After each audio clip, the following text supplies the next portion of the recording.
In this video, we'll apply A14 to aluminum.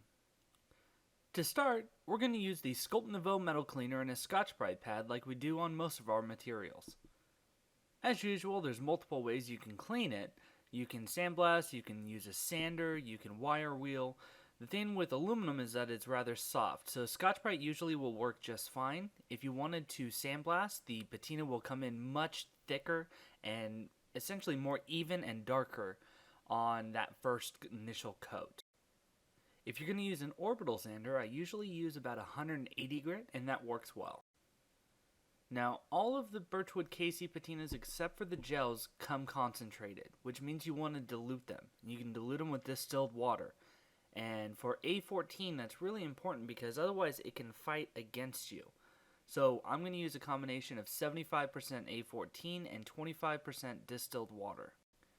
And when I say if you use it full concentration it will work against you, is in multiple coats it will actually pull itself off. So if you use it at 100% concentrate, then as you do 2-3 coats, you're going to find that when you neutralize it with that water, the patina just kind of goes away. And so that's how you can fix that, is you're going to use distilled water to thin it down. Here we're going to use the burnishing technique for the first coat. And if you've seen other films where we've done this, you know that that first coat is going to be now a sacrificial coat. It'll darken the aluminum a little bit, but really we're just doing it to get a more even coating of black, so a little bit more uniform.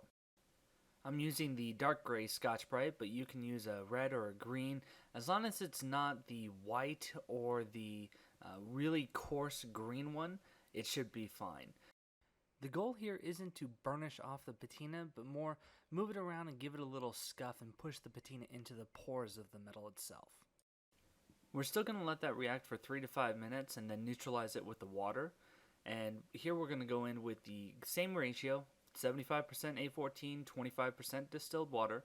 And you can see that first coat was just kind of a gray rather than a black. The subsequent coats here, the second coat and the third coat, will come in darker and more uniform as we progress through the layers of patina.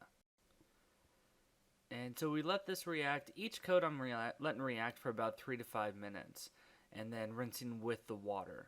And so it's important to rinse with water in between coats and dry in between coats.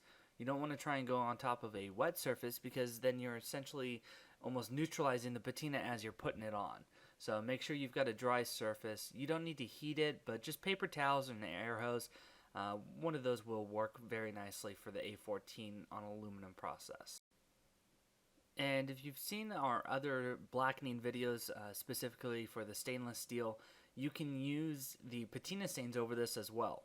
So if you just want to do 2 coats of the A14 and then go over with the black patina stain, you would get even faster. But you can see we've got a nice charcoal gray here. When we put a clear over it, it's going to darken up just a little bit. So here we're going to go in with the Clear Guard matte and do 2 coats of this. And I like to do omnidirectional. Here we're just going to show 1 coat. And here we have our final finish of A14 on aluminum with 3 coats of A14. A14 and ClearGuard are both available at www.sculptnouveau.com.